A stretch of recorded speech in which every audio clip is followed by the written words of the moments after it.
Bumaba ang araw sa likod ng Boston skyline, ngunit sa loob ng malapalasyong tahanan ni Elian Crawford ay tila walang pag-asa ang pagsikat ng liwanag. 5 taon na ang nakalilipas mula nang pumanaw si Camille, ang babaeng naging puso at kaluluwa ng kanyang mundo.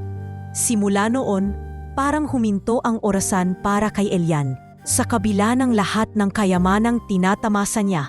Mula sa chain of hotels sa Europe hanggang sa mga lupaing di mabilang sa Amerika, wala ni isa sa mga ito ang nakapagbigay sa kanya ng kaginhawaan o kasiyahan.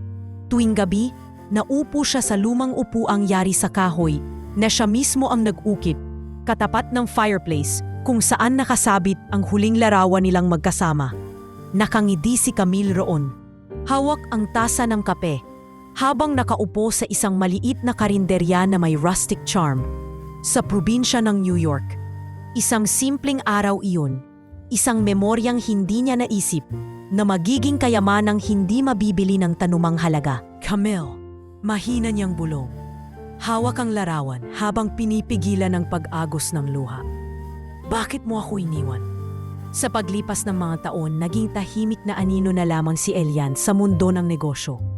Ang dating lalaking palaban at palabiro ay napalitan ng isang tila kaluluwang ligaw.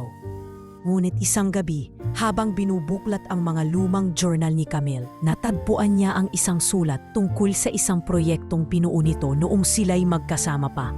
Isang maliit na charity restaurant na tinayo upang bigyan ng trabaho at pag-asa ang mga kabataang ulila at palaboy. The Little Flame Cafe, basa niya sa pahina ng journal, a place for healing and home. Napaisip si Elian. Matagal na niyang tinabunan ng kawalang gana ang mga inisyatibong pinamunuan ni Camille.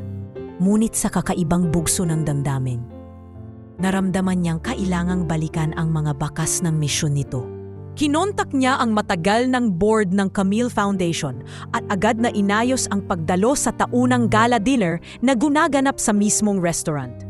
Wala siyang ideya kung ano ang aasahan. Ang alam lang niya, kailangan niyang maramdaman muli ang presensya ni Camille kahit sa alaala man lang. Pagdating niya sa venue, kapansin-pansin agad ang katahimikan ng mga tao nang makitang naroon siya. Sanay na sila sa kanyang pagkawala, kaya't ang biglaang pagdalo niya ay parang multo ng kahapon na muling bumisita. Ngunit hindi niya iyon alintana. Tahimik siyang naupo sa kanyang mesa at tinitigan ang bawat sulok ng lugar. Mga lumang silya, simpleng chandelier, at mga batang nagsisilbi habang may ngiti sa labi. Dito, naramdaman niyang totoo pa rin si Camille. Dito, buhay pa rin ang kanyang pangarap. Hanggang sa dumating ang isang eksenang nagpabago ng lahat. Habang nagsasalin ng tubig ang isang waitress sa kabilang mesa, napalingon si Elian. Pinigilan niya ang sariling mapatayo. Napakilala ng mukha. Mapagkumbaba ang postura. May kirot sa mga mata.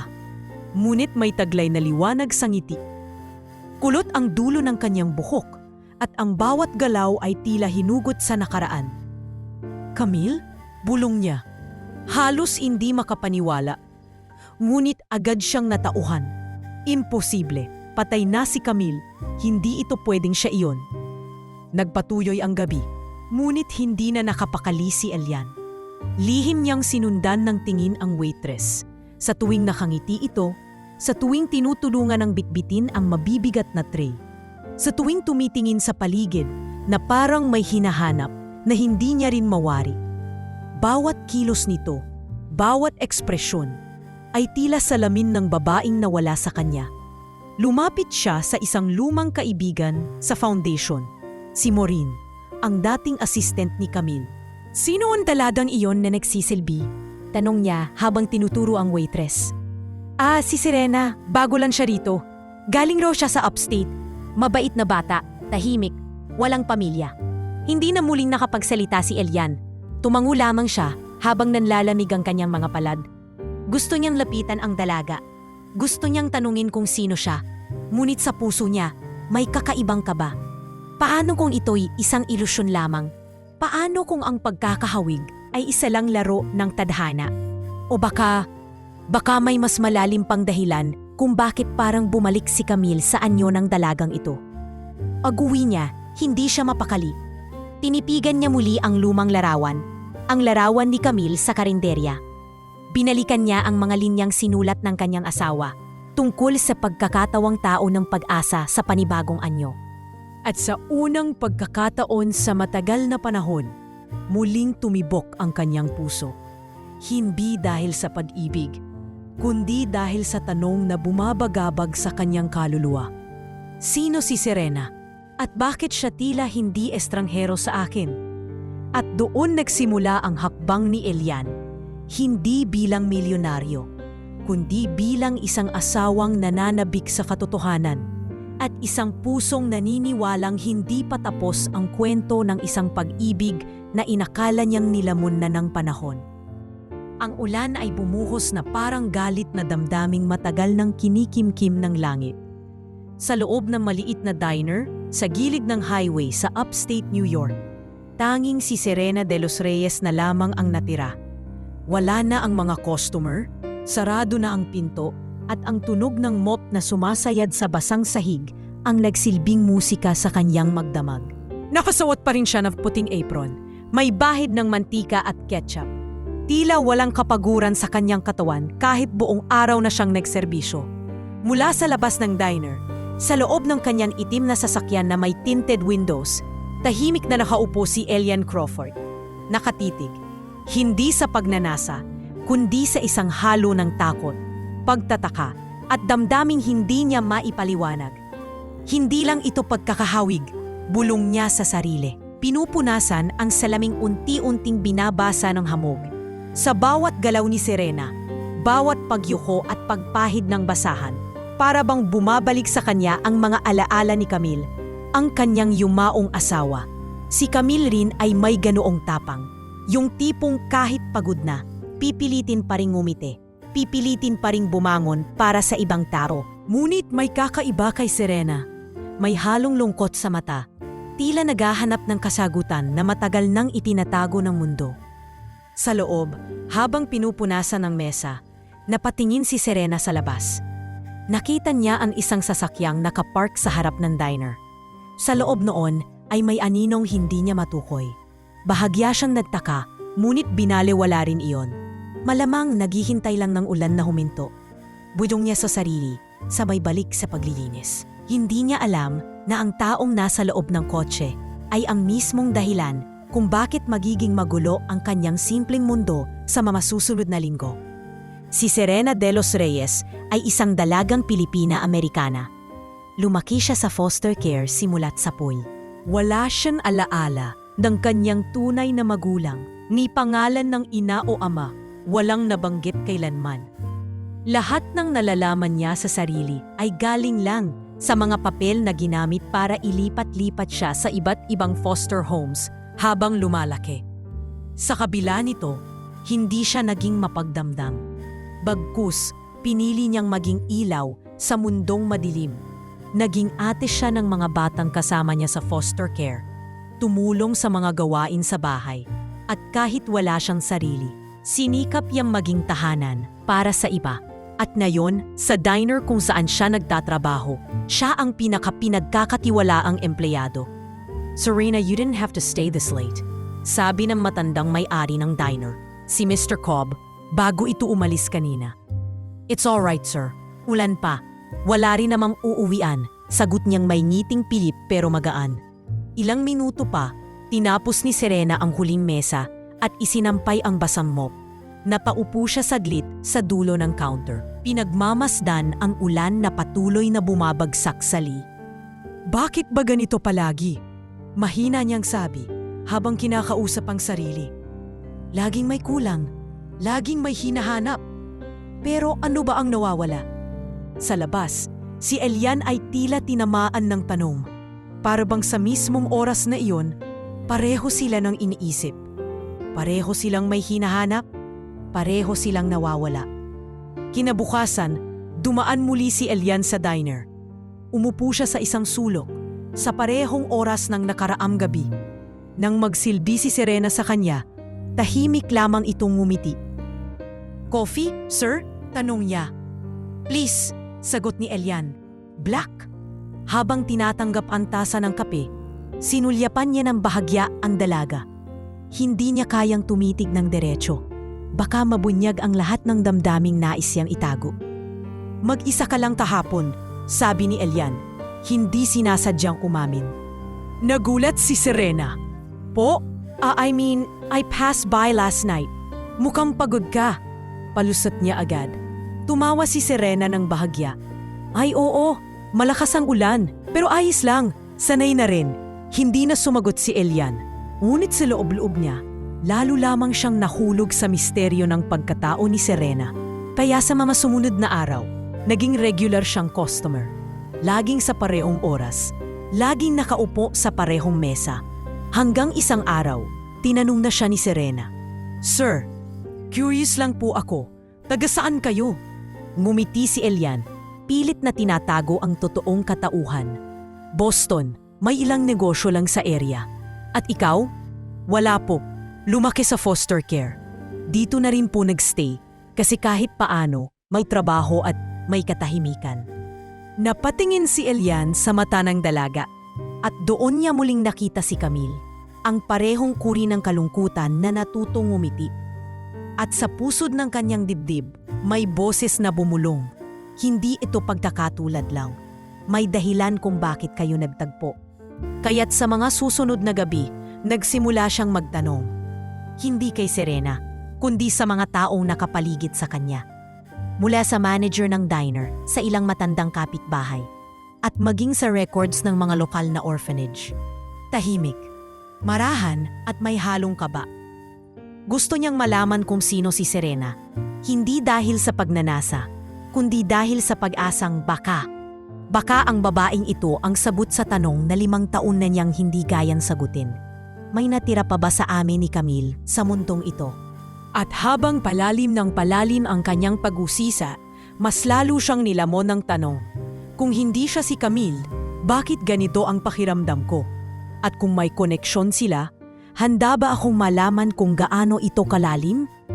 At sa likod ng bawat tanong, may isang nakatagong katotohanan na unti-unting lalantad, kasabay ng pagbabalik ng pusong matagal nang isinara sa pag-ibig at pan-asa. Malamig ang simoy ng hangin nang dumating si Elian sa harap ng tinutuluyan ng isang matandang pribadong investigador na si Howard Lentz. Sa edad na 70, si Howard ay retirado na mula sa mga kasong kriminal. Ngunit dahil sa dating nilang koneksyon ni Elian bilang usang tagapagtanggol ng yaman ng pamilya Crawford laban sa mga scam, agad siyang pumayag sa kakaibang kahilingan ng kanyang dating kliyente. Gusto kong malaman kung sino talaga ang daladang iyon. Seryoso't mabigat ang boses ni Elian. Lahat ng detalye, birth certificate, foster records, anumang dokumento. Humingin si Howard sa kanyang lumang notebook. Anong pangalan, Elian? Serena. Serena de los Reyes. Nagtagal ng ilang araw ang investigasyon. Ngunit nang bumalik si Howard, hindi gaanong nakakatuwa ang kanyang bitbit. I'm sorry, Elian. Ani Howard habang inilalatag ang manipis na folder. Ang makukuha lang namin ay limitado. Ayon sa tala, si Serena ay isinuko sa Child Services sa Syracuse noong siya'y 8 buwan pa lamang. Walang pangalan ng magulang, walang contact, walang history ng pagbisita o kahit sino mang kamag-anak. Nagtagal ang katahimikan. Kinuha ni Elian ang folder. Pinagmasdan ang simpleng dokumento. May larawan si Serena na bata pa. May hawak na stuffed toy habang nakaupo sa isang playroom ng foster home. Tila may kalungkutan sa kanyang mga mata, kahit sa murang edad. Ganito rin ang tingin niya ngayon, parang may hinahanap. Bulong ni Elian. Halos hindi na para kay Howard, kundi para sa sarili.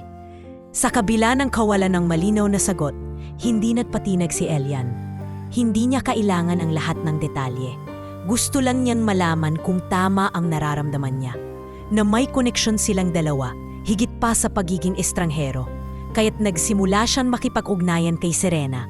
Ngunit sa paraang maingat, hindi bilang milyonaryo, kundi bilang isang ordinaryong customer sa diner.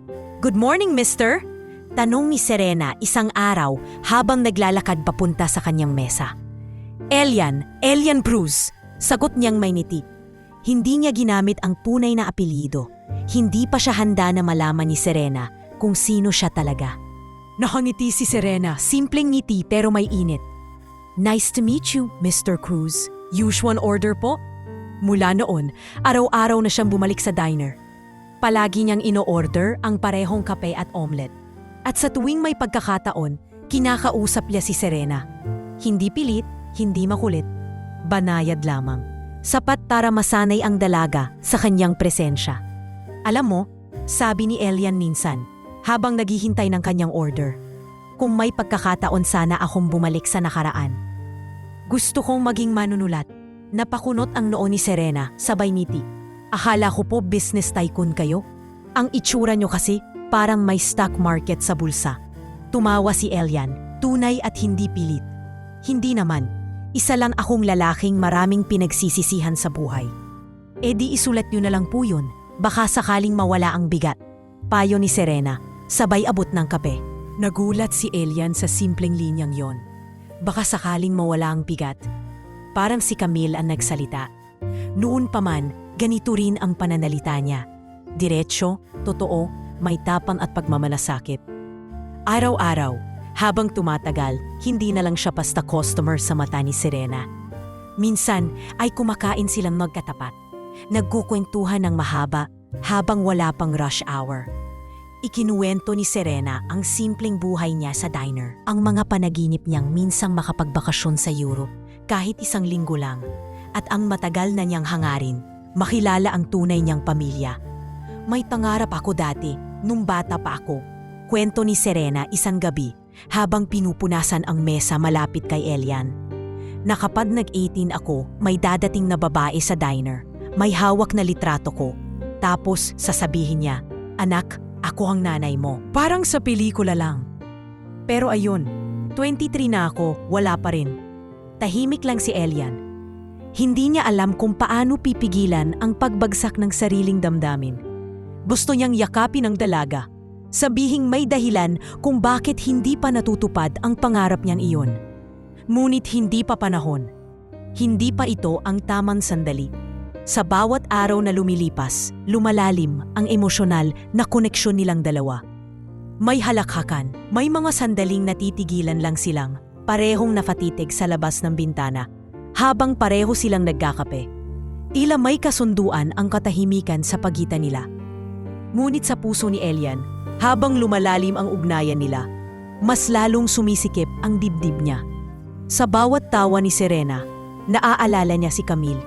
Sa bawat sulyap, sa bawat bitaw ng salita, tila multo ng nakaraan ang pilit na bumabalik. At sa bawat segundo, tinatanong niya ang sarili, ito ba'y pagmamahal sa isang panibagong babae? O pagmamahal sa anino ng babaeng hindi pa niya kayang pakawalan? Sa isang gabi, habang pauwi si Elian, hindi na niya napigilan ang sarili. Bumuntong hinina siya sa loob ng sasakyan at sa gitna ng dilim, bumulong. "Camille, kung ikaw to, kung may bahagi ka sa kanya, anong dapat kong gawin? Mahal ko ba siya o mahal pa rin kita?" At sa kawalan ng sagot, alam niyang kailangang magpatuloy siya sa paghahanap. Hindi para sa kanya, kundi para sa dalagang walang pangalan ang nakaraan. Ngunit maaaring siya pala ang kabuuan ng buhay na matagal ng kulang. Isang hapon ng linggo, kasabay ng paglamig ng hangin sa early autumn, inimbitahan ni Elian si Serena na sumama sa isang art exhibit sa lungsod. Wala siyang sinabi kung ano ang tampok na tema. Tanging, "May gusto lang akong ipakita sa'yo," ang kanyang sinambit, habang tahimik na minamaneho ang kotse pa Boston. Sa likod ng kanyang intensyon ay ang layuning sukatin kung may koneksyon nga si Serena sa nakaraan na iniwan ni Camille. Isang koneksyon na hindi masusukat ng dokumento, kundi ng damdamin. Pagdating nila sa gallery, sinalubong sila ng malamlam na liwanag ng hapon na dumudulas sa mga canvas. Ang exhibit ay pinamagatang "Sa mga alon at alaala, ang mundo ni Camille Crawford." Hindi na itago ni Serena ang gulat sa nakita niyang pamalan. "Camille? Crawford? Parang kilala ko yan." Mahina niyang bulong. habang pinagmamasdan ang signage. Tahimik lang si Elian. Hinayaan niyang mauuna sa paglalakad si Serena. Isa-isa nilang dinaanan ang mga obra. Puro tanawin, kababaihan sa dagat, mga siluetang nakatanaw sa ulap, mga mata ng mga taong tila may iniwang luha sa hangin. Ngunit pagdating nila sa duling bahagi ng exhibit, tumigil si Serena. Isang portrait ang nakadisplay.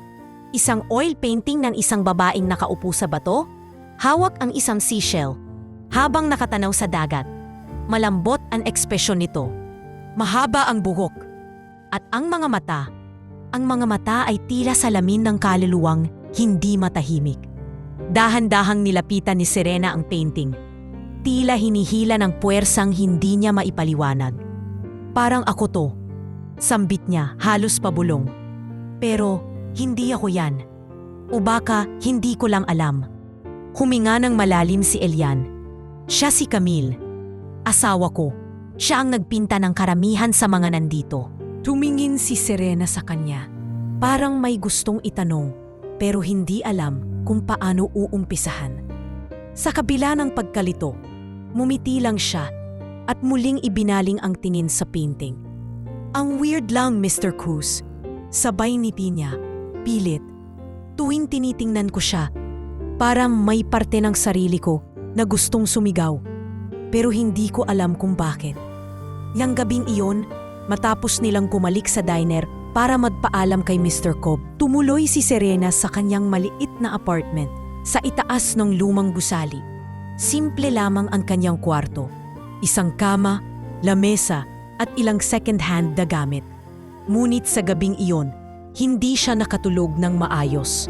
Sa panaginip niya, nakita niya ang sarili sa baybayin ng hindi kilalang lugar.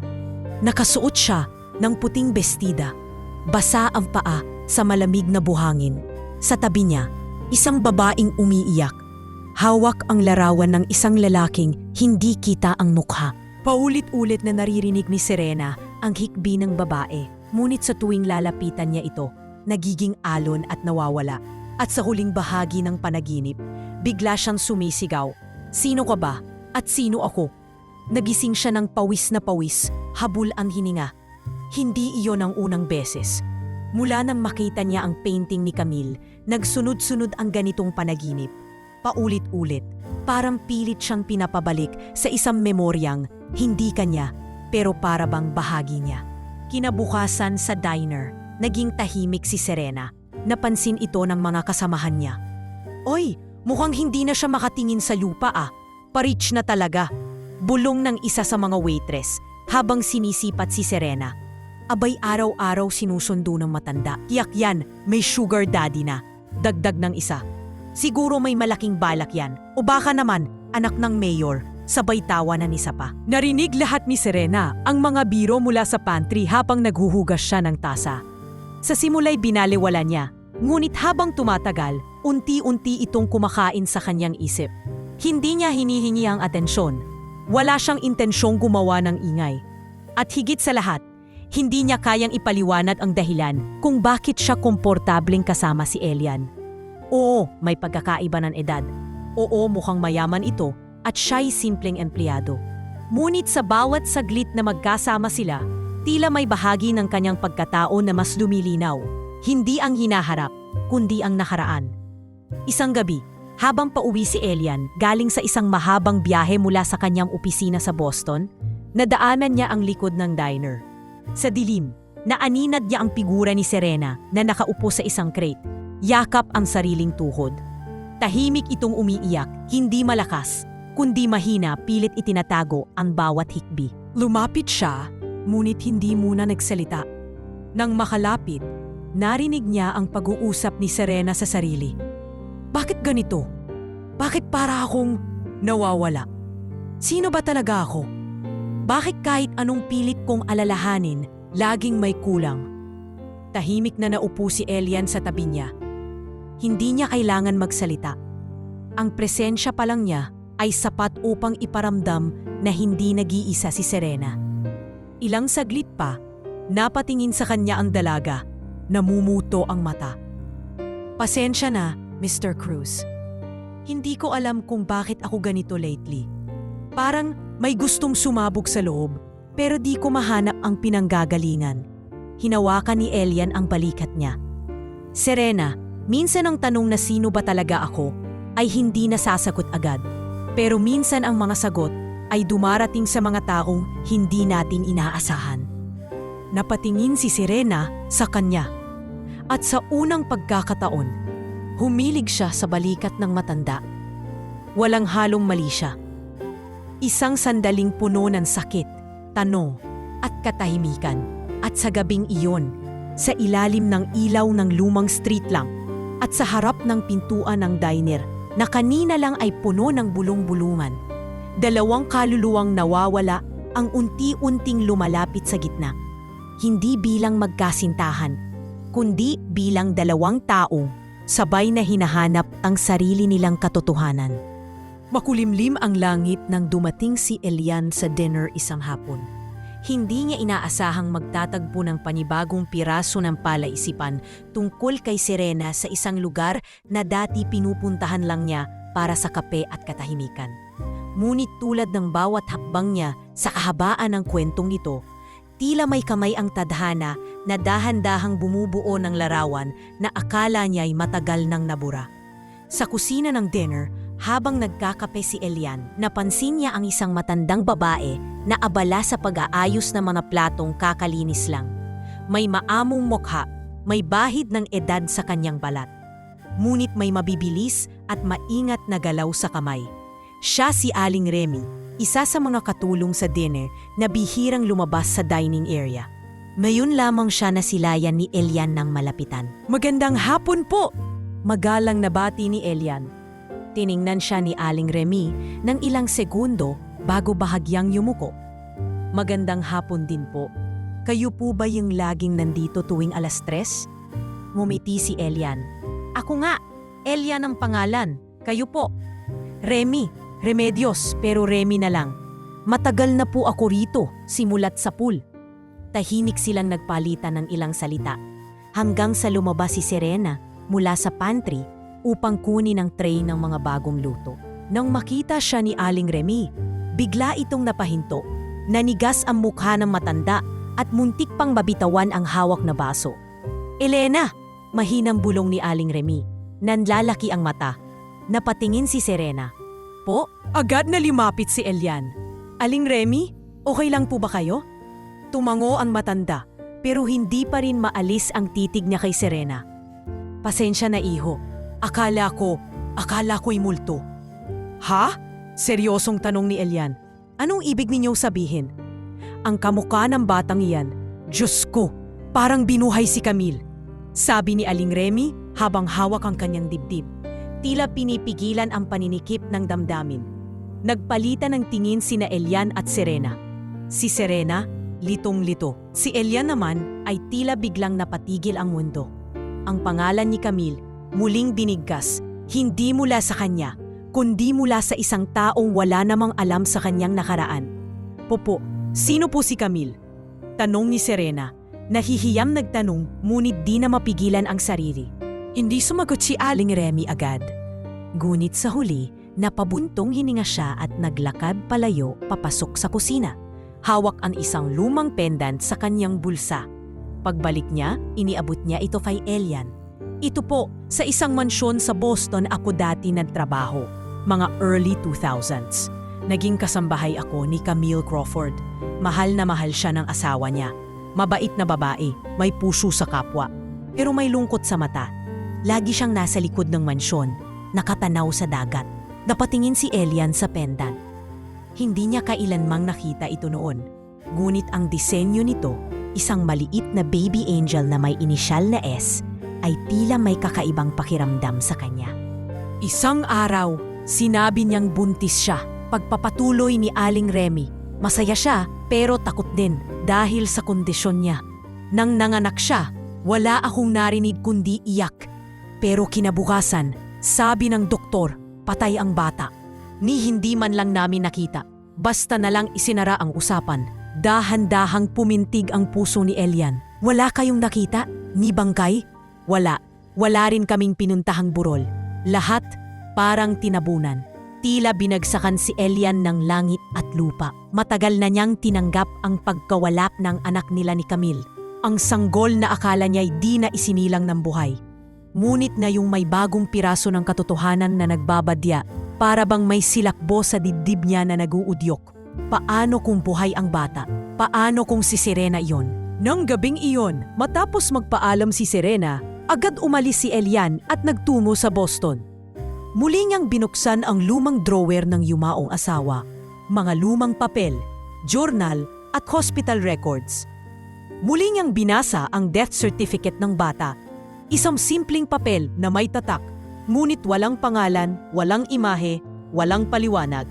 Lahat ay pawang kabuuan ng pahina-hinalang katahimikan. Kinabukasan, kinausap niya ang private investigator na si Howard Lentz.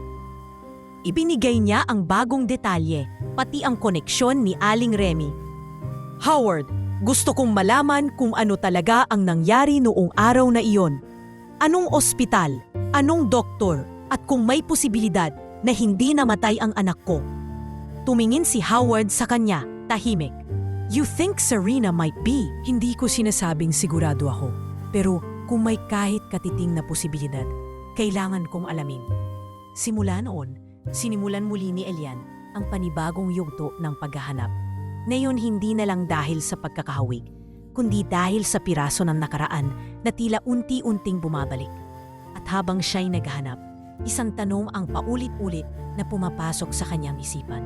Kung si Serena nga ang anak namin ni Camille, paano ko haharapin ang katotohanang hindi ko siya nakasama sa loob ng 23 taon?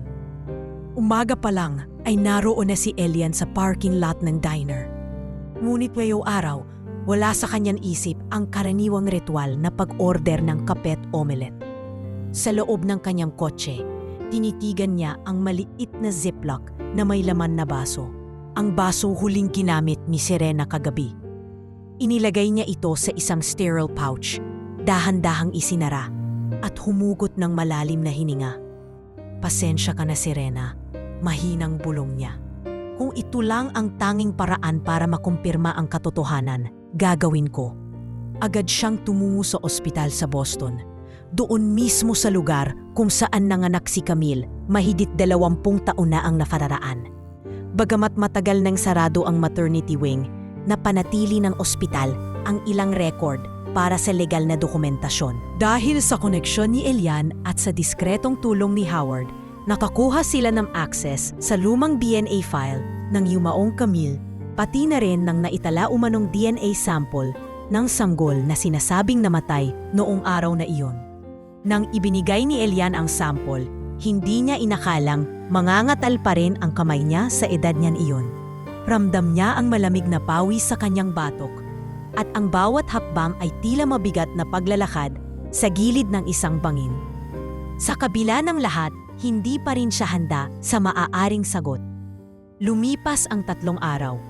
3 araw ng walang tulog, walang gana, at paulit-ulit na pagtingin sa cellphone para sa tawag mula sa laboratorio. Hanggang sa dumating ang araw ng resulta. Pumasok si Elian sa laboratorio na may bitbit na kaba sa dibdib. Sa loob, sinalubong siya ng teknisyan na may hawak na puting envelope. Walang marka, walang bakas ng emosyon sa mukha. Mr. Cruz, sabi ng technician, here are the results of the DNA comparative test between Miss Serena De Los Reyes and the recorded neonatal DNA under the Crawford file. Tahimik niyang kinuha ang envelope. Humugot siya ng hininga, pinunit ang selyo at dahan-dahang binuksan ang laman. Sa unang linya pa lang, tila natigilan na ang buong paligid. Probability of biological relationship, 99.9998% match. Relationship, parent-child. Hindi na niya nabasa ang kasunod. Nanghina ang kanyang tuhod at napaupo siya sa malamig na sahig ng silid. Hinawakan niya ang papel gamit ang 2 kamay. Pilit pinipigilang manginig. Anak ko si Serena. Mahina niyang sambit paulit-ulit habang ang mga mata ay napupuno ng luha. Anak namin ni Camille. Tumulo ang luha niya sa papel. Hindi niya alam kung tuwa ba ito o sakit. 23 taon na nawala. 23 taon ng kasinungalingan. 23 taon na hindi niya nalaman na may bahagi pala ng kanyang puso na buhay pa. Pagka-uwi niya, halos hindi niya alam kung paano titigan ang sarili sa salamin. Tila hindi na siya ang Elian Crawford na kilala ng mundo. Isa na siyang ama. Isang ama na hindi nagampanan ang papel sa anak na lumaki ng mag-isa. Walang gabay, walang kasaysayan. Kinagabihan, muling bumalik si Elian sa diner. Nakaupo siya sa paborito niyang mesa, pero hindi tulad ng dati. Hindi niya alam kung paano magsimula ng usapan. Sa bawat segundo, tinatanong niya ang sarili. Paano ko sasabihin sa kanya?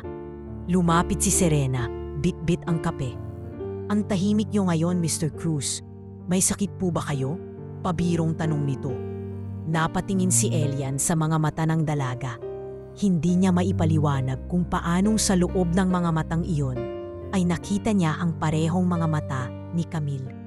Ang kalmadong kalaliman, ang pinong lungkot, at ang bahid ng lakas. Serena, mahinang bungad niya. Ngunit agad niya ring binawi. Wala, napagod lang sa biyahe. Tumango si Serena, ngumiti. Baka kailangan niyo ng mahaba-habang tulog. O baka naman may iniisip kayong malalim. Tahimik si Elian. Sa loob-loob niya, may apoy na gustong kumawala, ang katotohanan. Pero paano? Paano niya ito sasabihin sa isang babae na tila unti-unti na ring nakakaramdam ng kakaibang damdamin para sa kanya? Hindi ito simpleng kwento ng magkaibang mundo. Ito ay kwento ng dugo, ng pamilya, ng pagkakakilanlan na matagal nang inalis sa isang bata. Kung babasagin niya ang katahimikan ngayon, babasagin din niya ang mundo ni Serena. Bago siya umalis, iniabot niya ang isang maliit na sobre kay Serena. Anong laman nito? Tanong ng dalaga. Tingnan mo na lang kapag nasa bahay ka na, sagot niya. At tawagan mo ako kung gusto mong magtanong. Kinagabihan, sa maliit na apartment ni Serena, binuksan niya ang sobre. Isang kopya ng DNA test result ang nasa loob. At isang maikling sulat na isinulat ni Elian sa mismong oras ng kanyang pagkatuklas. Serena, wala akong intensyong guluhin ang mundo mo. Pero nararapat mong malaman, ikaw ay anak ko, anak naming dalawa ni Camille Crawford. Hindi kita hahanapan ng anuman. Hindi ko rin ito inaasahan. Pero kung sakaling may bahagi ka ng sarili mong naghahanap, sana'y ito ang sagot. Si Elian, napahawak si Serena sa dibdib niya. Hawak ang papel na tila bigat ng buong mundo. Para siyang binuhusan ng malamig na tubig. Tumulo ang luha niya sa sulat. Sabay bulong ng isang tanong na hindi pa rin siya sigurado kung dapat bang sagitin. Sino nga ba talaga ako? Mula nang mabasa ni Serena ang sulat at makita ang papel na hawak nito, hindi na siya nakatulog ng maayos. Paulit-ulit niyang binasa ang mga salita. Ikaw ay anak ko. Anak naming dalawa ni Camille Crawford. Sa bawat pagbasa ay tila may bumabagsak na pader sa loob ng kanyang pagkatao. Para siyang nilunod sa dagat ng tanong at takot, at sa gitna ng lahat ng iyon, isang hindi maipaliwanag na sakit ang gumuguhit sa kanyang puso. Anak pala ko ni Elian. Pero bakit ganito ang nararamdaman ko sa kanya? Ito ang tanong na ayaw niyang sagutin. Kasi alam niya ang totoo, nahuhulog siya. Unti-unti, tahimik, masalimuot. Hindi ito pagtinging may pag-asa, kundi isang damdaming ipinanganak sa kalungkutan, sa paghahanap ng koneksyon, at sa pakiramdam ng pag-aaruga na matagal na niyang hindi naramdaman. Sa kabilang banda, si Elian ay nagsimulang umiwas. Hindi na siya regular sa diner. Kung dati ay araw-araw siyang dumadalaw, ngayon ay napapadalang na. At kapag nagkikita sila, maikli ang mga sagot niya. Palaging nagmamadali at hindi na siya tumatagal sa loob ng establisimento. Hindi ba siya pupunta ngayon? Tanong ni Serena kay Aling Remy habang inaayos ang mga tasa. Hindi raw, may meeting daw sa Boston. sagot ng matanda. Bagamat halata sa tono na hindi yon ang buong katotohanan. Ramdam ni Serena ang pagkakait. Pakiramdam niya, hindi lang simpleng pag-iwas yon. Para bang may tinatakasan si Elian. At ang pinaka nakakatakot, baka siya iyon hanggang sa dumating ang gabing iyon. Malakas ang ulan. Ang mga patak sa bubong ng diner ay parang suntok ng alaala sa kanyang puso. Nakaupo si Serena sa dulong mesa, nag-iisa. Isinara na ang diner sa mga customer, pero piniling manatili ni Serena kahit tapos na ang kanyang shift. Doon, sa ilalim ng madilim na kisame at malamlam na ilaw ng dining area, naroon din si Elian. Nagkataong dumaan lang, sabi niya. Pero sa puso nila, alam nilang pareho, may kailangan silang tapusin. Bakit ka biglang umiwas? Tanong ni Serena, walang alinlangan. Diretso, masakit. Tahimik si Elian, pinipilit niyang itago ang nangingilid na damdamin. Mas makakabuti kung mahina niyang simula. Kung ano, putol ni Serena, may luha na sa kanyang mga mata. Kung lalayo ka, kung iwan mo akong hindi ko alam kung bakit ako nasasaktan. Ganun ba? Serena, huwag mo akong tawaging ganyan kung hindi mo rin ako kayang harapin, sabi ng dalaga. Dahil ako, Ilian, nahulog ako sa'yo. Hindi makagalaw si Ilian. Parang may sumakal sa kanyang lalamunan. Nakatingin siya kay Serena at sa mga mata nito ay nakita niya ang damdaming inilihim ng matagal. Damdaming hindi na niya kayang palalain pa. Hindi mo dapat maramdaman yan. Mahina niyang tugon. Hindi dapat, kasi. Tumayo si Serena. Lumapot. Tinitigan siya sa mata. Bakit? Dahil matanda ka? Dahil mahirap ako? Napapailing siya. Hindi mo ako pinilit magmahal. Naramdaman ko to dahil totoo ka. Dahil kahit isang beses, may taong tumingin sa akin na parang mahalaga ko. At sa isang iglap, umakbang si Serena at tinangkang halikan si Ilian. Isang halik na puno ng pagtakas, ng pag-asa, ng paglimot. Ngunit bago pa maglapat ang kanilang mga labi, umatras si Elian at mahigpit na hinawakan ang kanyang mga balikat. Anak kita, tahimik. Isang katahimikang humampas na parang kulog sa kaluluwa ni Serena. Anak kita, Serena, ulit niya. Ikaw ang anak namin ni Camille. Buhay ka at nahanap kita. Para bang nabingi si Serena. Ang lakas ng tibok ng puso niya ay parang pagsabog. Tumigil ang kanyang paghinga. At sa gitna ng ulan na nagsimula ng tumulo sa butas ng kisame, bigla siyang umatras, tumakbo palabas ng diner. Serena! Sigaw ni Elian, ngunit hindi na siya umaabot. Sa labas, malakas ang ulan.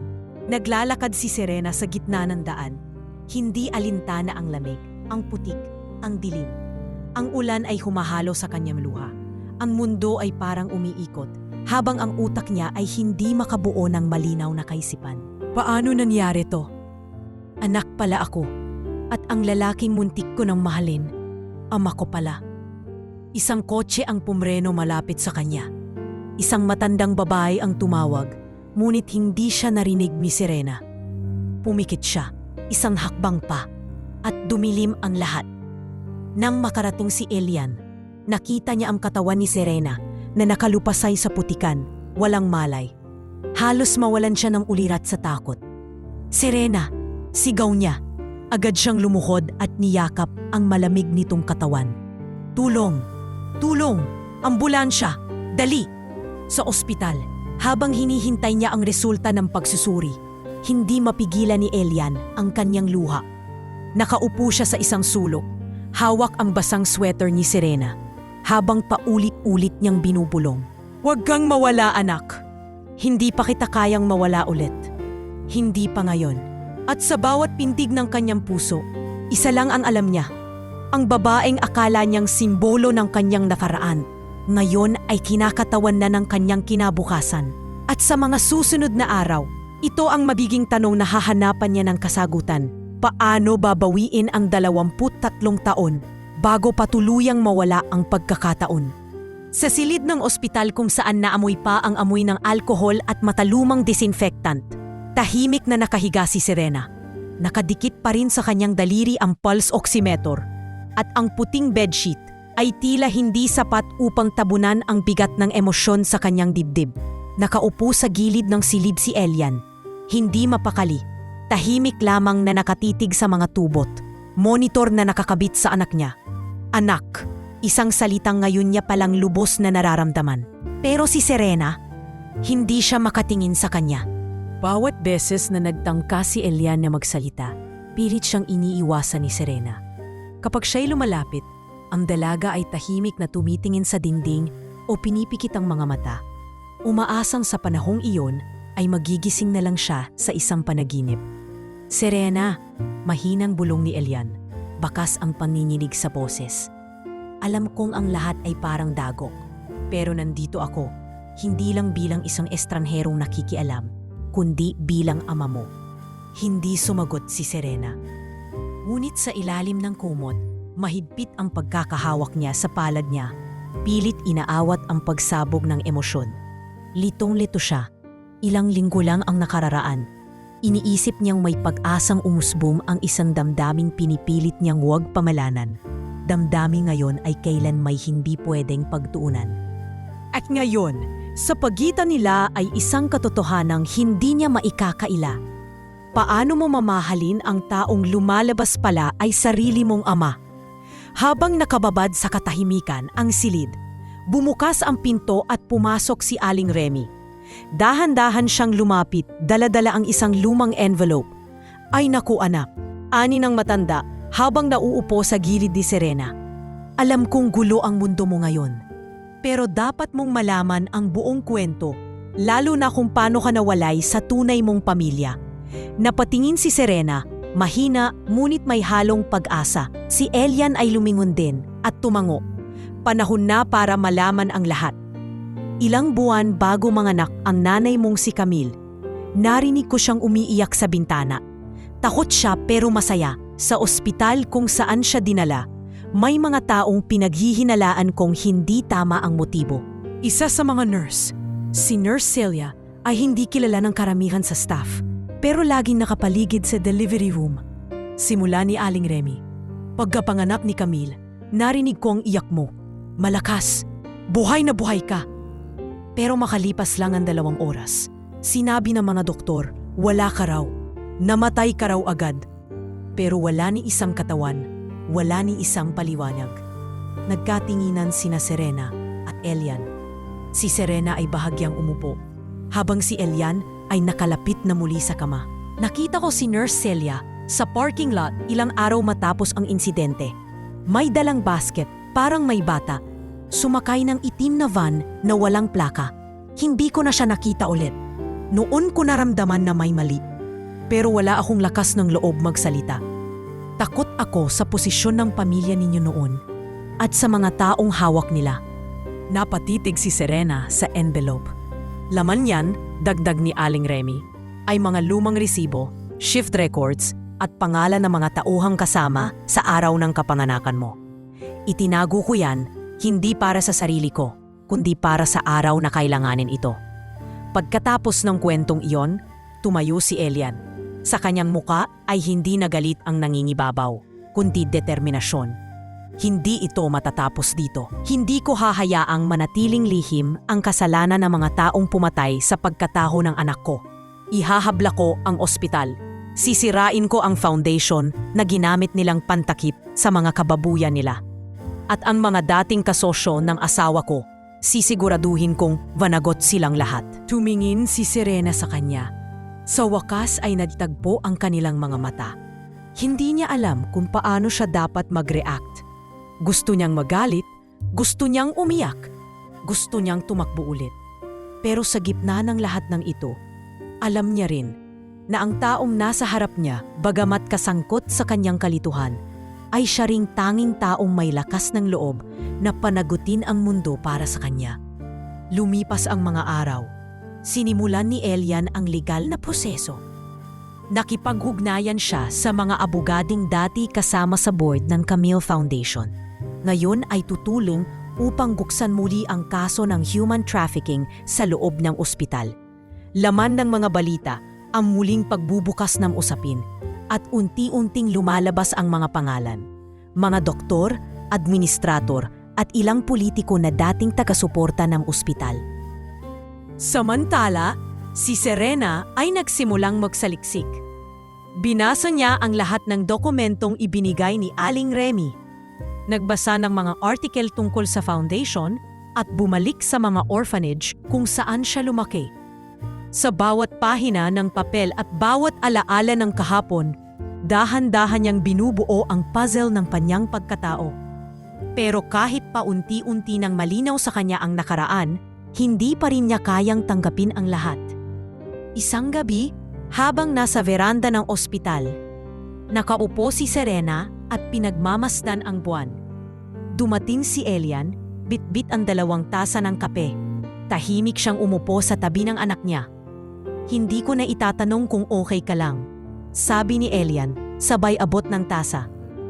Hindi ako okay, tapat na sagot ni Serena. Pero siguro, okay lang na hindi ako okay ngayon. Pumango si Elian. Hindi kita pipilitin. Nandito lang ako. Kung kailan mo ako kayang tawaging tay. O kahit Elian pa rin, ayos lang. Napangiti si Serena, bagamat bakas pa rin sa kanyang mata ang bigat.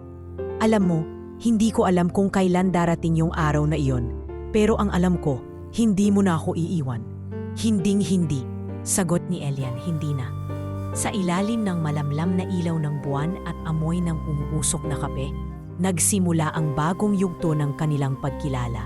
Hindi bilang estranghero o magkakakilala lamang, kundi bilang mag-ama na parehong sugatan, parehong nagkamali, ngunit pareho ring handang maghilom. Sa oras at pagkakataong tanging ang panahon lang ang makapagsasabi, sila'y muling magiging buo. Pagkalipas ng 2 linggo mula nang makalabas si Serena sa ospital, mas naging matatag ang kanyang kilos at pananalita. Hindi dahil gumaan na ang lahat, kundi dahil natuto na siyang humarap sa bigat ng katotohanan. Sa isang hapon, habang pareho silang nasa veranda ng ospital, muling binuksan ni Elian ang isang alok na ilang beses nang tinanggihan. Serena, mahinahon niyang sabi habang iniabot ang 1 tasa ng mainit na tsaa. Gusto ko sanang ilipat ka na sa bahay. May guest wing sa mansyon, tahimik at may mga staff. Ligtas ka roon. Mas maaalagaan kita. Napatingin si Serena sa kanya, pinilit ngumiti. Appreciate ko tay, pero hindi ko pa kayang umalis sa diner, sagot niya. Doon ako natuto tumayo sa sarili kong paa. Kung may lugar na tunay na naging tahanan ko, dun yon. Alam ko, sagot ni Elian. Pero ngayon, anak na kita. Gusto kong siguraduhin na kahit anong mangyari, ligtas ka. Tumango si Serena. Sa ngayon, mas ligtas ang pakiramdam ko kapag ako ang nagbabantay sa sarili ko. At mula noon, hindi na muling ipinilit ni Elian ang alok. Bumalik si Serena sa diner na tila walang nangyaring pagkakagulo sa kanyang pagkatao. Hindi siya nagbitaw ng pasabog. Hindi siya nagdemand ng kahit anong respeto. Tahimik niyang tinanggap ang kanyang bagong katauhan at ipinagpatuloy ang kanyang dating gawain. Nag-aayos ng mesa, nagsisilbi ng pagkain, at nakangiti pa rin sa bawat customer. Ngunit sa loob-loob niya, may bagong layunin siyang buo. Kung may ipinagkait sa akin ang mundo noon, ngayon babawi ako. Hindi para sa sarili lang, kundi para sa iba pa. Sinimulan niya ang isang proyekto sa bakuran ng diner. Isang maliit na community feeding tuwing Sabado at Linggo. Sa tulong ni Aling Remy at ni Mr. Cobb, binuo nila ang Lamesang Bukas. Isang programa para sa mga palaboy, ulila at matatanda sa lansangan. Wala kaming pinipiling bisita, aniya sa isang Facebook video na ipinost ng isa sa mga dumalo sa unang feeding. Kahit sino, basta naging gutom, may lugar kayo sa lamesang ito. At bawat kutsarang hinahaian dito, inialay ko para sa ina kong si Camille. Na kahit kailan, hindi naniming tumulong kahit sa ang sulok ng mundo. Ang simpleng video na iyon ay umabot sa mahigit 2 milyong views sa loob lang 1 linggo. Naging usap-usap si Serena sa social media, hindi bilang anak ng isang milyonaryo, kundi bilang simbolo ng pagbangon at kabutihan. Sa bawat like at share, may kasamang mensahe ng suporta. May mga komentong paghanga at higit sa lahat, May mga nagpadala ng donasyon mula sa iba't ibang bansa. May dumating po tayong padala galing Canada, Serena. Sabi ni Mr. Cobb, hawak ang sobre. Gusto raw nilang tustusan ang rice supply natin for 6 months. Galing din po sa Japan. Sabat ni Aling Remy habang pinapakita ang email. Isang dating OFW. Sabi niya inspired siya sa'yo. Nagpadala siya ng equivalent ng 3 buwang budget natin. Napaluha si Serena. Hindi sa tuwa dahil may pera, kundi sa tuwa dahil may mga taong naniniwala. May mga taong kahit hindi siya kilala, sinusuportahan ang kanyang adhikain. Para sa kanya, ito ang tunay na yaman. Hindi mansyon, hindi pangalan, kundi puso ng mga taong nagsasama-sama para sa kabutihan.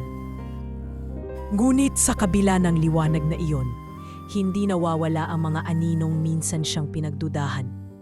Isang gabi habang nag-aayos siya ng lamesa, lumapit si Jenna, isa sa mga waitress na dati isa sa mga nanglait sa kanya noong dumadalas ang pagdalaw ni Elian.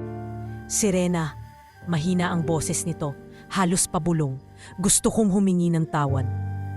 Napalingon si Serena. Tahimik siya ngunit hindi galit. Hindi ko maintindihan dati kung bakit ka espesyal. Akala to nagpapapansin ka. Pero mali ako. Ngayon ko lang na-realize, ang lakas mo, ang tapang mo. Hinawakan ni Serena ang kamay ni Jenna at mumiti. Lahat tayo may tinagdaanan. Ako man, may mga maling pagkakaintindi noon. Pero ang mahalaga, nagbago tayo. Doon nagsimula ang pagbabago sa loob mismo ng diner. Ang mga dati niyang kasamahan, unti-unting lumapit, hindi lang para humingi ng tawad, kundi upang tumulong. Si Jenna, si Carl, si Tessa, lahat sila'y naging volunteer sa community feeding. At sa bawat pagdalo nila, mas lumalalim ang ugnayan nila bilang magkakapatid sa layunin. Sa isa sa mga linggong iyon, dumating si Elian sa feeding event. Hindi siya dumating bilang milyonaryo. Nakasuot siya ng simpleng polo. May bitbit na bag ng prutas at tahimik na namigay ng saging sa mga bata. Nang makita siya ni Serena, mumiti ito at lumapit. Ang tay ko, marunong na rin magbalat ng saba. Biro niya, sabay abot ng isang apron. Para sa'yo, kahit maghugas ako ng pinggan, sagot ni Elian, sabay tawa. Sa gitna ng mga batang tumatawa, ng mga matandang napapangiti sa bawat subo ng lugaw, at ng mga kabataang tumutulong sa paghain, nakita ni Serena ang isang bagay na noon ay akala niya'y panaginip lang. Pag-asa. Pag-asa na kahit gaano kabigat ang pinagdaanan mo, may daan para tumayo, may daan para bumawi, at higit sa lahat, may daan para magpatawad at magmahal muli. At kung ang mundo ay minsan naging malupit sa kanya, ngayon siya na mismo ang gumagawa ng mundo na hindi magiging malupit sa iba. Isang araw ng taglamig, habang bumababa na ang mga dahon sa paligid ng lumang mansyon sa Boston, nagdesisyon si Elian na ayusin ang atik ng kanilang bahay. Matagal na niyang iniiwasang puntahan iyon, ang bahagi ng tahanang may halong alaala at sakit, kung saan madalas magpinta si Camille habang hinihintay ang kanilang anak. Ang amoy ng lumang kahoy, ang alikabok sa bawat sulok, at ang malamig na hangin na dumadaloy sa bubong ay tila musika ng isang panahong matagal nang nilamon ng katahimikan. Isa-isang biniksan ni Elian ang mga lumang baul. Andoon ang mga painting ni Camille. Ilang hindi natapos, ilang may luhang mantsa. May mga kahon ng damit pambata, hindi kailanman nagamit. At sa pinakailalim ng isang lumang drawer na may kalawang na lock, nakita niya ang isang maliit na kahon na may tatak na ginto. To Elian, only if I'm gone. Napahawak siya sa dibdib niya. Tila isang bahagi ng puso niya ang nabuksan muli. Dahan-dahan niyang binuksan ang kahon at sa loob ay may 3 sulat. Isa roon ay nakatupi sa loob ng envelope na may petsang sumakto sa huling buwan ng pagbubuntis ni Camille. Binasa niya ito ng buong puso. Mahal kong Elian, kapag sakaling mawala ako at nabuhay ang anak natin, sana'y mabuhay siyang may kababaang loob. Sana'y hindi siya makilala sa pangalan natin, kundi sa sarili niyang kabutihan. Huwag mong hayaang magtanim siya ng galit sa mundo. Turuan mo siyang magmahal kahit nasaktan. At sana, kung darating ang araw na magkita kayo, yakapin mo siya hindi bilang alaala ko, kundi bilang buhay mo. Camille, hindi niya napigilan ang luha. Umupo siya sa lumang upuan ni Camille at hawak-hawak ang sulat na iyon na tila boses ng kanyang asawa na muling bumisita. Nang humupa na ang kanyang damdamin, alam niyang hindi siya maaaring mag-isa sa ganitong pagtuklas. Kailangan itong malaman ni Serena. Kinabukasan, habang naghuhugas ng tasa si Serena sa likod ng diner, dumating si Elian. Hindi siya nagsalita. Hindi agad ngumiti. Inabot niya lang ang sulat at tinanong, "Pwede mo bang basahin ito?" Napakunot noo si Serena, ngunit tinanggap ang papel. Nang mabasa niya ang unang linya, "Kapag sakaling mawala ako," parang biglang nawala ang lahat ng ingay sa paligid. Tumigil siya sa paghuhugas, naupo sa bangko at tuluyang binasa ang sulat sa harap ni Elian. Sa bawat linya, pakiramdam niya ay may humahaplos sa kanyang puso. Ang mga salita ni Camille, na hindi niya kailanmang nakilala, ay parang yakap mula sa isang inang matagal niyang hinanap. Pagkatapos ng huling linya, hindi na niya napigilan ang pagluha. Hinawakan niya ang sulat, niyakap ito sa dibdib, at humikbi sa katahimikan. Tumabi sa kanya si Elian, walang imik. Hinayaan niya lang ang anak niya na damhin ang lahat. At sa gitna ng mga hikbing iyon, bigla siyang nagsalita. Mahina, putol-putol, pero puno ng damdamin. "Tay," tila tumigil ang oras. Si Elian ay napatingin sa kanya. Ang salitang iyon, simple man sa paningin ng iba, ay tila musika sa tenga niyang uhaw sa pagtanggap. "Tay," ulit ni Serena, mas buo na. "Salamat. Hindi ko alam kung kailan ko masasabi ito. Pero ngayon, gusto ko lang may masabihan yan." Yumakot si Elian kay Serena. Hindi nila kailangang magsalita pa. Sa yakap na iyon, nabuo ang isang relasyong ilang taon ang ipinagkait sa kanila. Hindi na sila estanghero. Hindi na sila magkaibang mundo. Mag-ama na sila. At sa wakas, may pundasyon na ang kanilang bagong tahanan. Sa mga susunod na araw, mas naging bukas na ang damdamin ni Serena kay Elian. Tuwing gabi, tumatawag siya sa kanya. Hindi para mag-ulat, kundi para lang magkwento. "Tay, may dumating na naman pong donasyon galing Switzerland daw. Masaya niyang kwento minsan."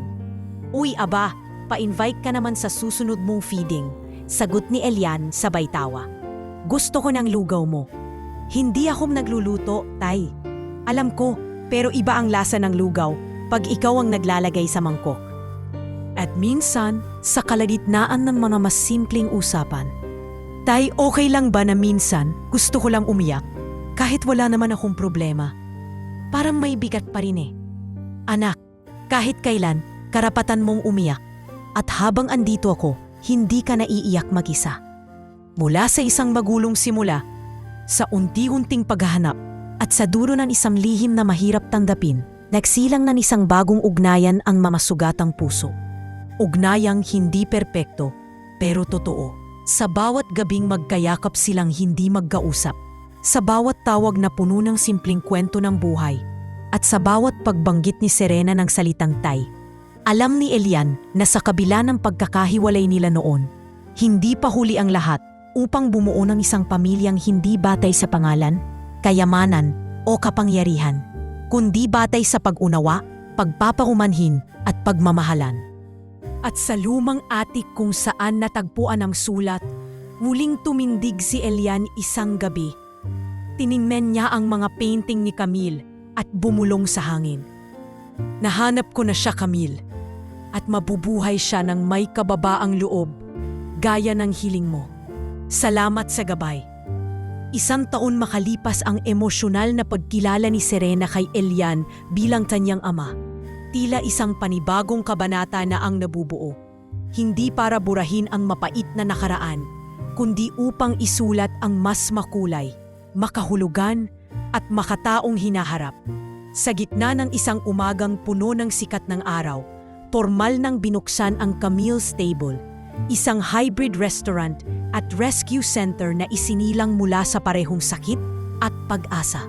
Bawat pader ng restaurant ay may kwentong sinasalamin. Mga painting ni Camille na sinagip ni Elian mula sa attic. Mga larawang kuha ni Serena ng mga batang tinutulungan nila. At mga lumang journal na inilimbag bilang bahagi ng dekorasyon. Sa gitna ng dining area ay may isang long table, gawa sa reclaimed wood na pinasadya pa ni Elian mula sa lumang bahay nila ni Camille. Sa mesan ito, walang mayaman, walang mahirap, ani Serena sa kanyang opening speech. Lahat ay pwedeng magsalo, lahat ay pwedeng makinig at marinig. Ang Camille's Table ay hindi lang basta restaurant. May silid-aralan sa likod nito para sa mga batang ulila. Isang maliit na silid pahingahan para sa mga kabataang tinanggalan ng pagkakakilanlan at bagong salta sa rescue program. At isang kusinang bukas tuwing gabi para sa community feeding na ipinagpatuloy ni Serena. Dito na rin nagtuloy ang pangarap niyang minsang tinawanan ng ilan, na maglingkod sa iba kahit wala siya noon ni isang apelyido o pagkakakilanlan. Ngayon, hindi na siya kailangang hanapin ng mundo. Siya na ang naghahanap sa mga nawawala. Pinamumunuan ni Serena ang buong operasyon, mula sa pakikipag-ugnayan sa mga social workers hanggang sa personal na pakikipag-usap sa mga batang dumaraan sa trauma.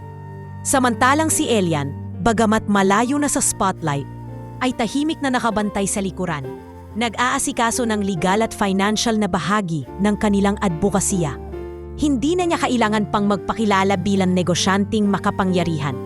Sa likod ng mga dokumento at bank approvals, doon niya ginagawa ang tunay na pagbawi sa pagkakapatid nilang matagal na niyang nawala. Isang araw, habang abala si Serena sa pag-aasikaso ng mga supplier sa kusina, pumasok ang isang babaeng hindi pamilyar.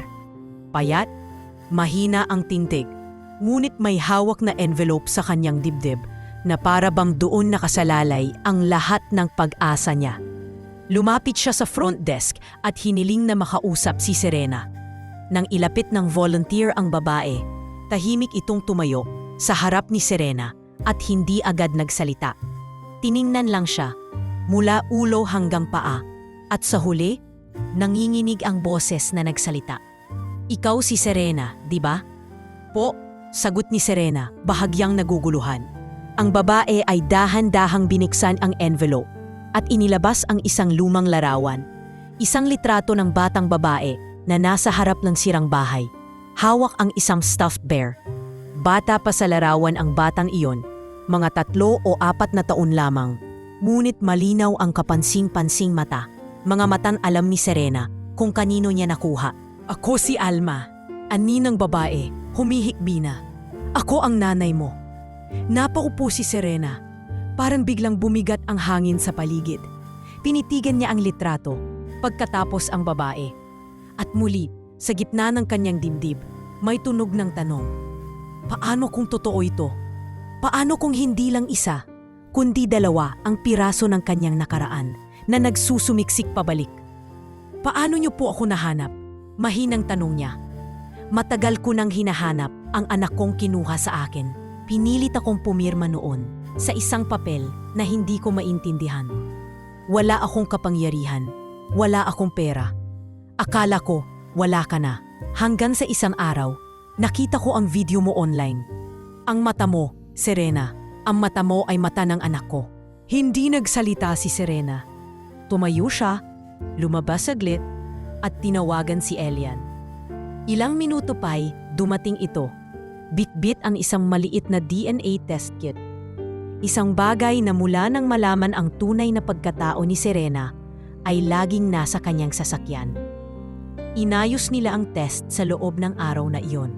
At habang naghihintay ng resulta, magkasama nilang hinintay ang sagot. Hindi bilang mag-ama at anak lamang, kundi bilang pamilya na naghahanap ng mas malalim na ugnayan. Ilang araw ang lumipas. Isang tawag mula sa lab ang natanggap ni Elian. Tahimik niyang binasa ang email sa harap ni Serena at Alma. Nang makumpirma ang resulta, hindi agad makapagsalita si Serena. Positibo. Si Alma ay tunay niyang ina sa dugo. Ibig sabihin, bago pa siya maging anak ni Elian sa puso, siya muna ay bahagi ng ibang buhay, ng ibang trahedya, at ngayon, ng bagong pag-asa. Anak, bulong ni Alma, lumuhod sa harap niya. Nanay, mahina ngunit buo ang sagot ni Serena. Habang dahan-dahang niyakap ang babaeng ilang dekada ring nabuhay sa paniniwalang nawalan siya ng anak. Sa sandaling iyon, parang may bahagi ng pagkatao ni Serena na nabuo. Hindi upang palitan si Camille sa kanyang puso, kundi upang dagdagan ang mga hibla ng kanyang pagkakakilanlan. Isang batang babae na minsang inakala ng mundo ay walang pinagmulan. Ngayon ay may 2 magulang na parehong handang ipaglaban siya. At sa Camille's table, habang nanonood si Elian mula sa malayo sa pagbubuklod ng mag-ina, napangiti siya. Hindi niya inakalang magiging saksi siya sa ganitong klase ng milagro. Hindi niya kailangan ng eksenang may kamera. Hindi niya kailangan ng pagkilala. Sa bawat batang kumakain ng libre, sa bawat ina na muling natagpuan ng anak, at sa bawat pusong gumagaling sa mesa nilang bukas sa lahat, doon nagsimula ang bagong anyo ng pamilya nila. Tahimik, tapat, buo. Mabilis ang naging paglago ng Camille's Table, hindi lamang bilang kainan o rescue center, kundi bilang espasyo ng mga nawalan ng pangalan at pagkakakilanlan, at muli itong natagpuan. Ngunit habang ang buhay ni Serena ay unti-unting nabubuo, isang aninong hindi inaasahan ang muling sumingit sa katahimikan. Isang hapon, habang naghahanda si Serena para sa lingguhang orientation ng mga bagong volunteer, lumapit si Aling Remy sa kanya. May kasamang isang lalaki na pinanlalambutan na ng tuhod, naka-wheelchair at may hawak na baston na tila hirap ng hawakan. Serena, sabi ni Aling Remy, mabigat sa tinig. May gusto lang sanang kumausap sa'yo. Galing siya sa ospital, dati siyang doktor. Napatingin si Serena sa matandang lalaki. May edad na ito, halos puti na ang buhok, ngunit ang mga mata, may bigat, may galit na iniligaw sa sarili. Tahimik itong tumango at saka nagsalita. Ako si Dr. Luis Herrera. Mahinang pahayag nito. Isa ako sa mga naka-duty noon sa ospital kung saan ka ipinanganak. Nag-freeze si Serena. Walang salita ang lumabas sa kanyang bibig. Hindi siya lumapit. Hindi rin siya umatras. Nakatingin lang siya. Tila sinusukat ang tibok ng puso niya. Alam kong wala akong karapatang humarap sa'yo. Patuloy ni Dr. Herrera. Ngunit pinilit kong gawin ito bago ako bawian ng hininga. Gusto kong humingi ng tawad. Tahimik pa rin si Serena. Kahit ang mga volunteer ay natigil sa ginagawa, ramdam ang tensyon sa hangin. Galing ako sa panig ng sistemang sumira sa'yo, sa ina mo, sa buong pamilya mo. Tumanggap ako ng pera, pinikit ko ang mata ko sa kasinungalingan.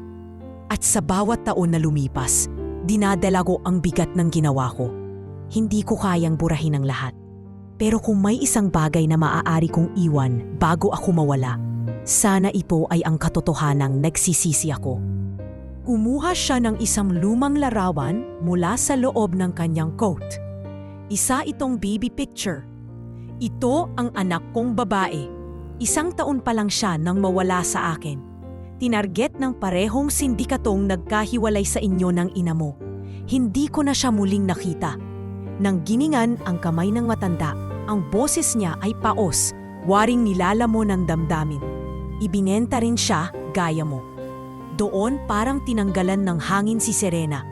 Ang taong nasa harap niya, hindi lamang isang salarin, isa rin pala siyang biktima. At sa pagitan nilang dalawa, may pader ng kasalanan at may bintana ng pagkakaunawa. Tumayo si Serena, dahan-dahan at lumapit. Wala siyang sinabi agad. Tinitigan lang niya si Dr. Herrera sa mata. At sa isang saglit ng katahimikan, niyakap niya ito. Hindi para patawarin siya dahil karapat-dapat siyang patawarin, kundi para makalaya siya. Para makalaya si Serena sa bigat ng galit na matagal niyang hindi inamin na dala pa rin niya. Hindi ako Diyos para magpatawad sa lahat, bulong ni Serena. pero ako ang batang inagawan ng pagkatao. At kung hindi ako magsisimulang magpalaya ng galit, di ko makikilala ang sarili ko. Umiyak si Dr. Herrera. Hindi iyon iyak ng kahinaan. Iyon ay iyak ng isang taong natanggap na ang kabayaran ng kanyang mga kasalanan at nagpasalamat sapagkat kahit huli na, may liwanag pa rin na sumalubong sa kanyang huling araw. Ilang linggo ang lumipas. Nakatanggap ng imbitasyon si Serena mula sa isang international conference ng mga human rights advocates. Ito ang taunang pagtitipon ng mga aktivistang nagtatanggol sa mga biktima ng human trafficking, identity fraud, at institutional abuse. Iminungkahi ng isang partner NGO na si Serena ang gawing keynote speaker ng taong iyon, hindi lang dahil sa kwento niya, kundi dahil sa epekto ng Camille Stable sa buong rehiyon. Tumating ang araw ng pagtitipon. Ang auditorium ay puno ng mga bisita mula sa iba't ibang bansa. Sa harap ay isang simpleng podium, sa likod nito ay slideshow ng mga litrato ni Serena, kasama ang mga batang tinulungan ng kanyang proyekto. Lumakad siya papunta sa gitna ng stage. Bit-bit ang papel ng kanyang talumpati, ngunit hindi ito binasa.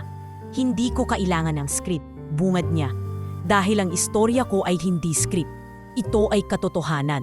Masakit, magulo, pero totoo. Nagpatuloy siya at ikinuwento ang kanyang pagkaligaw mula sa pagiging batang iniwan sa foster care, sa pagkilala sa isang estranghero, sa pagkabigla sa katotohanan na siya pala ay anak ng isang yumaong babae na buong buhay niyang hindi nakilala. Ikinuwento rin niya ang pagyakap sa isang doktor na minsang naging bahagi ng sistemang sumira sa kanya. At bakit ko siya niyakap? Tanong niya sa entablado. Dahil kung hindi ko gagawin yun, hindi ko maililigtas ang sarili kong pagkatao. Ang pagpapatawad ay hindi palaging para sa taong nanakit. Kadalasan, ito ay para sa atin, para sa mga nabuhay sa sugat at gustong magsimulang muli. Tahimik ang lahat sa loob ng auditorium. Hanggang sa isa-isang nagpayuan ng mga tao at binigyan siya ng standing ovation. Isang reporter mula sa Belgium ang lumapit matapos ang talumpati at nagsabi, "You're not just a survivor, Serena. You are a builder of futures." At sa puntong yun, sa gitna ng liwanag at palakpakan, naalala ni Serena ang sulat ni Camille. Sana'y hindi siya makilala sa pangalan natin, kundi sa sarili niyang kabutihan. Hindi niya kailangang kilalanin bilang anak ni Elian Crawford. Hindi niya kailangang makilala bilang ulilang nawalan ng ina. Ngayon, siya na si Serena. Isang dalagang minsang inalisan ng pagkatao, ngunit ngayoy nagbibigay ng bagong buhay sa daang-daang nawalan din ng boses. Pagkatapos ng lahat, ng mataluha, pagtatapat, muling pagkikita at pagkakabuo, dumating na rin ang oras ng tahimik na pamamaalam. Hindi pamamaalam sa isa't isa, kundi sa mga aninong matagal nang naging bahagi ng kanilang mga balikat. Si Elian, na buong buhay ay nanirahan sa magarang mansion sa Boston, ay sa wakas isinara na ang mga pintuan ng lumang tahanan. Ipinagbilin niya ito sa isang foundation na nagtuturo sa mga batang ulila ng sining at pagpipinta. Bilang alay sa alaala ni Camille, kumira siya ngayon sa isang maliit na bahay sa tabi ng isang lawa sa upstate New York. Isang lugar na minsang pinangarap ni Camille na tirahan nila kapag pareho na silang pagod sa mundo. Doon rin sila ngayon madalas magpunta ni Serena tuwing weekend kasama ang bagong pamilyang kanilang nabuo, ang inang si Alma na muling natagpuan at ilang foster siblings ni Serena na kanyang sinama sa Camille Stable upang bigyan ng bagong buhay. Isa sa kanila, si Lian, 18 taong gulang at dating tahimik lamang sa gilid ng foster home na pinanggalinan ni Serena. Ngayon ay tumutulong na siya sa culinary team ng Camille Stable. Si June, na dating laging napapaaway sa lansangan, ay ngayon ay nag-aasikaso ng garden patch ng restaurant at madalas din sa lake house upang mangisda. Dito, sa lugar na walang bakod, walang ingay ng lungsod, at ang tanging tunog ay ang pagkampay ng tubig sa dalampasigan, unti-unting nabubuo ang isang bagong pamilya. Alam mo tay, sabi ni Serena habang tinutulungan si Elian, Maglagay ng uling sa fire pit sa gilid ng lawa. Dati, ang pamilya para sa akin ay yung may apelyedong pare-pareho. Ngayon, alam ko na, ang pamilya ay kung sino yung hindi bumitaw kahit hindi kanila kadugo. Napangiti si Elian. Tumango habang pinapanood ang dila ng apoy na unti-unting lumalaban sa hangin. Tama ka, anak.